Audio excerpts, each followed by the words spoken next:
We don't need no education. ¿Qué tal, chavos? ¿Cómo están? Muy buenos días tengan todos ustedes. El día de hoy vamos a hablar sobre un tema que nos va a servir mucho para poder analizar de una forma sencilla y más eficiente lo que viene siendo la corriente alterna. Pero antes de entrar al análisis completo de corriente alterna, ya anteriormente hemos visto cómo sacar reactancias inductivas capacitivas, hemos trabajado un poquito con circuitos de capacitores, inductores y resistores. Ya vimos un poquito los conceptos de cómo se comporta cada uno de ellos en trabajo con una función senoidal o una onda senoidal, o cómo sería su comportamiento con el funcionamiento de una corriente alterna, ¿no? Entonces, para los números complejos vamos a hacer un pequeño recordatorio de qué son y cómo se trabajan un poquito. Ya después vamos a ver qué tienen que ver con la parte de la corriente alterna. Entonces, primeramente vamos a desglosar aquí qué es un número complejo, ¿no? Vamos a decir, el mapa conceptual de los números complejos nos incluye a los números que conocemos nosotros como números reales, y esta es la parte importante que vamos a tratar nosotros, los números imaginarios. Estos números imaginarios, bueno, los vamos a dejar ahorita por aquí y pues vamos a terminar aquí nuestro esquema, ¿no? Los números reales, sabemos que hay números racionales, también tenemos números irracionales. Estos números racionales los podemos tener en enteros y fracciones, y a su vez los números enteros y fracciones, estos los podemos dividir en tres también: naturales positivos, ¿sí?, en un cero, y en números naturales negativos. Entonces, así a ciencia cierta, si se fijan, pues los números reales tienen un poquito más de dispersión, ¿no?, en cuanto a sus categorías y las formas en las que nos vamos a encontrar.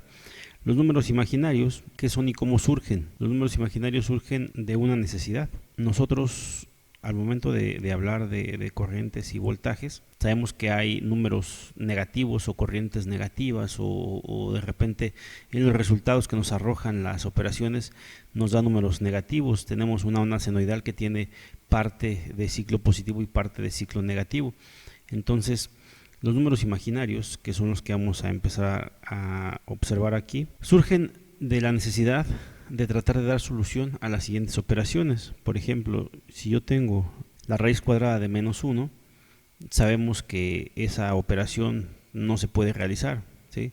Entonces, por ahí algún pensador matemático dijo, bueno, yo quiero que haya un valor o haya algo que represente a la raíz cuadrada de menos 1 para poder hacer operaciones, ¿vale?, aunque sea un número que no exista, un número imaginario. Entonces, a esa raíz cuadrada de menos 1 le asignaron la letra I, ¿ok? En electricidad nosotros no tomamos esta letra, ya que recordar que nosotros tenemos una corriente y la intensidad eléctrica es representada precisamente con una letra I. Entonces, para no confundirnos, nosotros vamos a poner la letra J, ¿sí? Entonces, para nosotros representar la raíz cuadrada de menos 1, vamos a poner la letra J. Esto nos permite, en cierto punto, hacer operaciones y simplificar expresiones que tenían que haber sido expresadas como una operación que no tiene solución. Por ejemplo, tener una raíz cuadrada de menos 64. Nosotros tenemos que esto podría ser igual a la raíz cuadrada de 64 por menos 1, ¿sí? Y simplificar así mi expresión, esto podría ser igual a la raíz cuadrada de 64 por la raíz cuadrada de menos 1, y simplificar aún más, porque ya sé que este menos 1 tiene una equivalencia que yo le voy a llamar J, ¿sí? Entonces, la raíz cuadrada de 64 es 8, y la expresión que sustituye a esa raíz cuadrada de menos 1 es la letra J, y así representaría yo esta expresión, que nosotros en un momento le pondríamos sin solución, o que no se puede dar porque no hay raíces cuadradas negativas. Entonces, el número imaginario nos ayuda a suplir esa necesidad y darnos una solución que ahorita por lo pronto todavía no tiene mucha relación con lo que estamos trabajando, pero se van a dar cuenta que son necesarios para poder atacar de una forma más sencilla las operaciones dentro de lo que viene siendo la electricidad en corriente alterna. Todos lo que vienen siendo campos numéricos nosotros lo podemos siempre dejar representado en un plano cartesiano para poderle dar una comprensión mejor a lo que viene siendo nuestra información, nosotros podemos representar los números reales y los números imaginarios también dentro de un plano cartesiano, en el cual nosotros pondríamos nuestro plano, ¿sí? Y tendríamos que en el eje de las X se representaría lo que viene siendo el número real, ¿sí? Esta parte sería la parte real en una gráfica, y el eje de las Y nosotros lo estaríamos tomando como la parte imaginaria, ¿sí?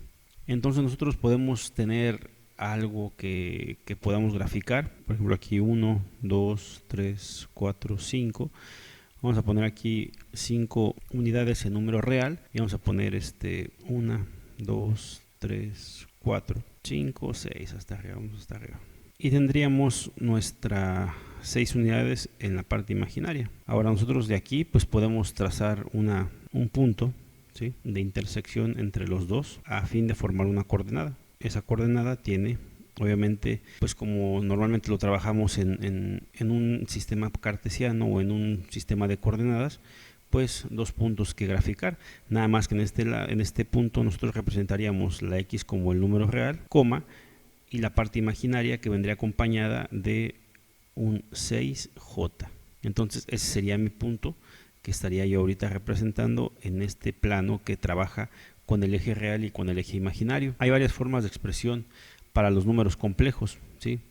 En este caso esta es la forma cartesiana, ¿ok? Entonces tendríamos varias formas, ¿no? La primera de ellas que acabamos de ver aquí es la forma cartesiana, en la cual lo tenemos dentro de un plano cartesiano y estamos representando cómo sería la gráfica de un número complejo, ¿no? A esto que le decimos los números complejos, tiene una parte real y una parte imaginaria. Entonces la primera forma que nosotros vemos de expresión de un número complejo es una forma cartesiana, en la cual se ve representada con una coordenada 5,6J.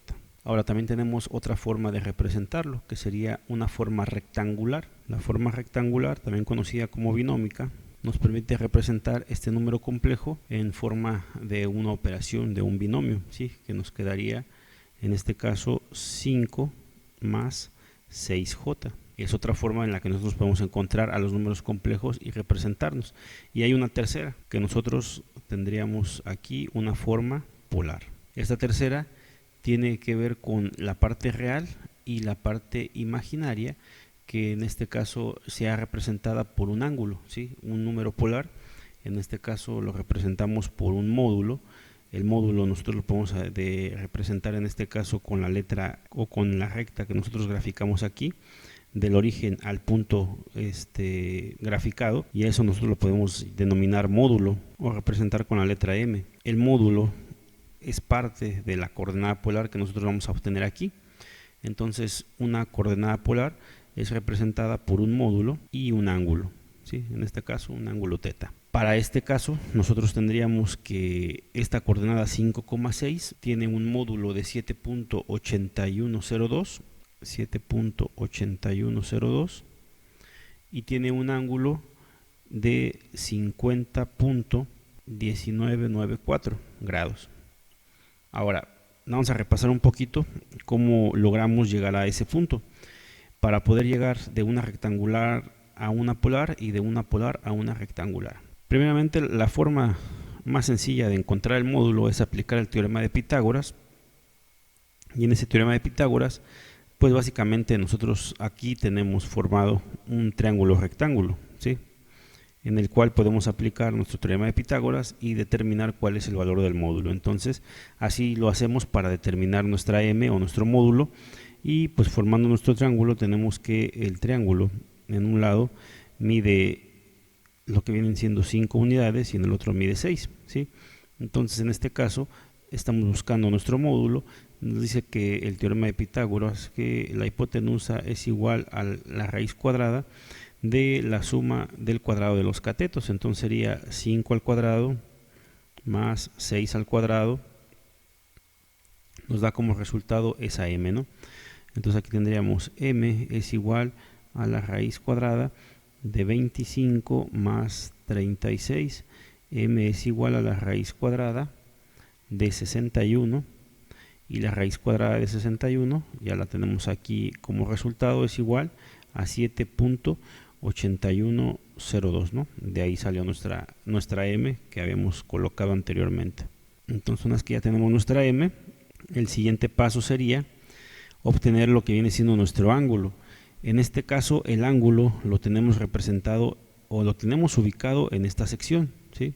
El ángulo que se forma entre el módulo y lo que viene siendo el eje de los reales, ¿sí? O el eje de las X. Ese ángulo, pues nosotros lo vamos a obtener aplicando lo que viene siendo nuestras funciones trigonométricas, y la función trigonométrica que nos sirve para aplicar o para poder determinar este ángulo, pues es lo que viene siendo la tangente, ya que la tangente, si recordamos, la tangente de un ángulo me relaciona lo que viene siendo el cateto opuesto con el cateto adyacente, ¿sí? Entonces, para poder sacar la tangente hay que hacer un pequeño despeje y nos dé el ángulo de este módulo, que nos tendría que dar es el ángulo, sería igual al cateto opuesto, que en este caso es igual a 6, entre el cateto adyacente, que es igual a 5, despejando la tangente, lo multiplicamos por la tangente inversa, y el ángulo para esta ocasión nos da igual a, el ángulo es igual a 50.1994 grados, ¿sale? Y de ahí es donde saco mis valores para poder determinar cuál viene siendo el módulo que representaría la unión del punto con el origen en mi coordenada polar, y el ángulo que tendría con respecto al eje de los números reales. Ok, esperamos que haya sido claro. Entonces, aquí lo que estamos explicando básicamente es cómo pasamos de la forma rectangular a la forma polar. Ok, entonces vamos a anotar aquí para que no olvidemos, de rectangular a polar. Entonces, siempre hay que estar truchas, hay que utilizar aquí un poquito ya más de herramientas en cuanto a matemáticas, y tratar de recordar todos esos pequeños conceptos que veíamos desde la preparatoria, para que no se nos olvide ningún punto y estemos preparados a la forma en la que nosotros se nos plantee cualquier problema, ¿sí? Acuérdense que el chiste de todo esto es hacer un pequeño recordatorio de cómo manejar los números complejos que veíamos por allá en álgebra lineal. Bueno, ya sabemos cómo, en el caso de que tengamos una forma rectangular, cómo pasarlo a una forma polar. Más adelante se van a dar cuenta por qué aplicamos todo esto, ¿sale? Es básicamente para que las operaciones que nosotros realicemos en nuestros circuitos sea mucho más fácil y mucho más sencillo de aplicar, y poder manejar conceptos mucho más avanzados en la corriente alterna para poderle dar explicación a cómo es el comportamiento de los circuitos RCL dentro de una señal alterna. Entonces, si ya sabemos cómo mandar coordenadas de rectangular a polar, es muy probable que dentro de los circuitos o dentro de los problemas que nos planteen nos den coordenadas polares. Por lo tanto, debemos estar capacitados también para hacer lo mismo, ¿no? De mandar una coordenada polar a una rectangular. Entonces, supongamos que en este caso nos dan la coordenada polar, que tiene como módulo 7.8102 y como ángulo 50.1994 grados, ¿sí? Que es lo que acabamos nosotros de obtener. Entonces, esto nos lo vamos a llevar a nuestra forma rectangular. ¿Cómo le hacemos? Pues básicamente hay que seguir aplicando funciones trigonométricas. Para poder hacer este cambio, vamos a utilizar nuestro coseno del ángulo, que recordando que el coseno del ángulo era igual a lo que viene siendo nuestro cateto adyacente entre la hipotenusa, ¿ok? Entonces, de aquí nosotros podemos despejar cuál sería nuestro módulo o nuestra parte real, ya que siempre, en todo caso, hay que tener planteado cómo se encontraría nuestro triángulo rectángulo, ¿sí? Ahorita, bueno, siempre hay que considerar también el tipo de resultado que nos den el módulo, si nos dio positivo o negativo, porque también eso tiene mucho que ver. Pero como ahorita es positivo, nosotros siempre tenemos que tener en cuenta que nuestro triángulo rectángulo está formado así como está aquí dibujado. Entonces, si nosotros queremos encontrar lo que viene siendo nuestro cateto adyacente, estaríamos obteniendo la parte real, ¿ok? Porque dentro de esta gráfica nosotros podemos observar que el eje de las X representa nuestro número real, y cuando nosotros encontremos nuestro cateto opuesto estaríamos encontrando cuánto es el valor que tiene nuestra gráfica en la parte imaginaria, y ahí estaríamos encontrando nuestro número imaginario, ¿no? Entonces, en este caso, si nosotros aquí hacemos el despeje, nos quedaría que nuestro cateto adyacente es igual al coseno del ángulo, o sea, coseno. El ángulo en este caso es 50.1994 por lo que viene siendo nuestra hipotenusa, que es nuestro módulo, son 7.8102. Sale nuestro cateto adyacente, en este caso nos da 4.99999, que ya si lo redondeamos llegamos hasta nuestro módulo original, que es 5, ¿no? Entonces aquí estaríamos encontrando la parte real, ¿ok? Vamos a anotar para que no se olvide. Y para la otra parte imaginaria, pues lo que ocupamos es el seno del ángulo, ya que el seno del ángulo nos dice que es igual al cateto opuesto sobre la hipotenusa, ¿sí? Entonces, aplicando esto y despejando, nos quedaría que el cateto opuesto es igual al seno del ángulo, que en este caso sería el mismo, 50.1994 por la hipotenusa, que es nuestro módulo, 7.8102.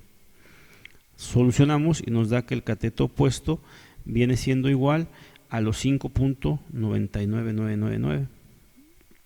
5.9999, que redondeando pues es igual a 6, ¿no? Nuestro valor original que habíamos nosotros planteado en la parte imaginaria.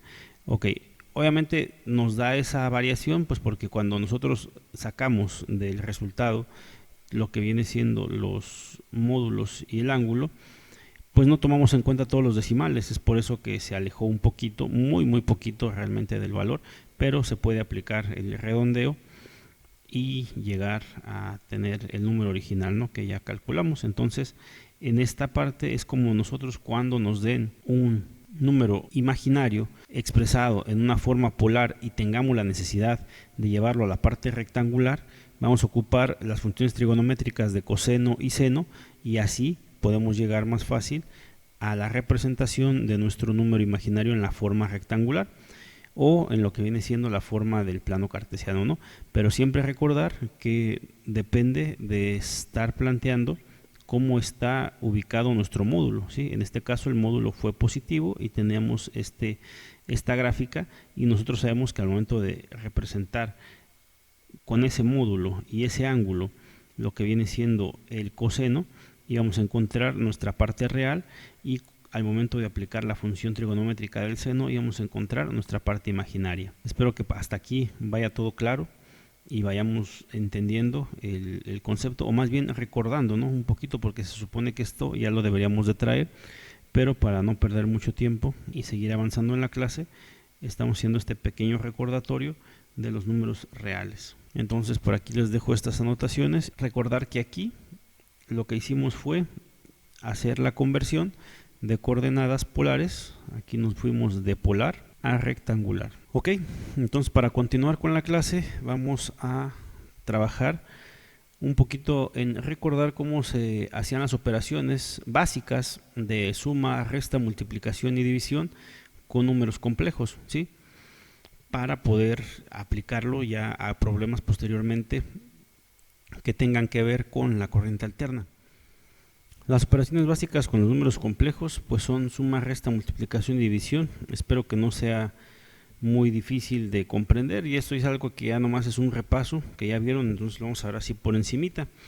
Básicamente, si nosotros tenemos dos números complejos que se quieren sumar, tendríamos por ejemplo un número con la parte real más un número con la parte imaginaria, y eso, si queremos sumárselo a otro número con la parte real más otro número con la parte imaginaria, se separan los números reales y se suman, y se separan los números imaginarios y se suman.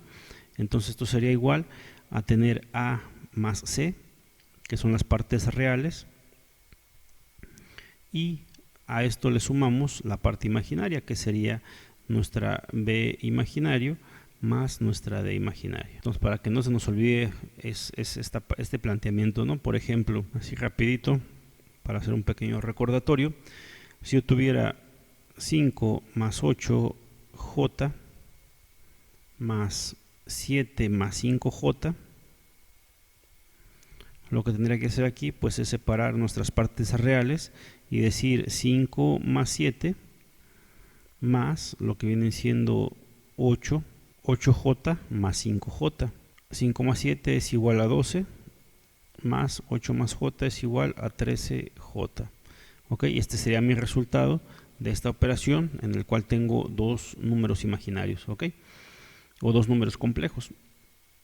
Siempre hay que entender que la parte compleja está formada por una parte real y una parte imaginaria, ¿no? Que es el concepto inicial que vimos. Cuando aparezca una parte negativa, un signo negativo, pues nada más hay que acordarse pues, de hacer las operaciones básicas con los signos, ¿no? Yo creo que eso ya no tiene mucho sentido que se los explique. Ya a este nivel ya no se les debe de olvidar ese tipo de conceptos. Cuando trabajemos con lo que vienen siendo multiplicaciones, en la multiplicación los números complejos, si tenemos por ejemplo, normalmente cuando sean multiplicaciones van a venir acompañadas con coordenadas polares, ¿sí? O es mucho más fácil en el caso que usted tenga alguna operación con número complejo, en multiplicación o en división, yo les recomiendo que mejor las pase a polares y ya después que haga las operaciones las regrese a los números rectangulares, porque es mucho más fácil hacer la operación. Por ejemplo, en lo que viene siendo la parte de los imaginarios, yo voy a tener módulos. Vamos a trabajarlo como si fueran polar, ¿no? Si yo tengo el módulo 1 acompañado del ángulo 1 y lo voy a multiplicar por el módulo 2 acompañado del ángulo 2, entonces esto sería igual, si lo vamos aquí desglosando, esto sería igual a multiplicar los módulos m1 por m2 y los ángulos los vamos a sumar, ¿ok? Entonces tendríamos el ángulo 1 más el ángulo 2, el ángulo 1 más el ángulo 2, perdón, aquí no le puse ángulo 1. Y ya me daría como resultado un nuevo módulo y un nuevo ángulo. Igual hay que cuidar signos positivos y negativos en el caso que vengan alguno de ellos, porque el resultado pues estaría cambiando si no respeto ese tipo de cuestiones, ¿no? Entonces hay que recordar, cuando son multiplicaciones, los módulos se multiplican, pero los ángulos se suman. Y pues pasa algo muy parecido, pero con lo que vienen siendo las divisiones. Si yo tengo el módulo 1 acompañado del ángulo 1 y lo voy a dividir entre el módulo 2 acompañado del ángulo 2, ¿sí? En este caso lo que voy a hacer es dividir el módulo 1 y el módulo 2, módulo 1 y módulo 2 se dividen y los ángulos 1 y 2 se restan, el ángulo 1 menos el ángulo 2, ¿sí? Esto es para las divisiones. En las multiplicaciones se multiplican los módulos y se suman los ángulos. En las divisiones se dividen los módulos y se restan los ángulos, ¿ok? Entonces esperemos que no sea complejo esta sección para ustedes y que nada más sea un pequeño recordatorio. A algunos no sé cómo les haya ido en álgebra lineal, espero que les haya gustado esta parte de los números imaginarios, porque ahorita les vamos a dar una aplicación. Y todo esto, ¿qué tiene que ver con la parte eléctrica? ¿Cómo lo vamos a entender o cómo lo vamos a representar o cómo lo vamos a estudiar? Bueno, fíjense bien, nosotros en la electricidad ya trabajamos con los conceptos de capacitor, inductor y lo que viene siendo la resistencia eléctrica, ¿sí? Tenemos que cada uno de ellos tiene cierto comportamiento con respecto a la corriente alterna.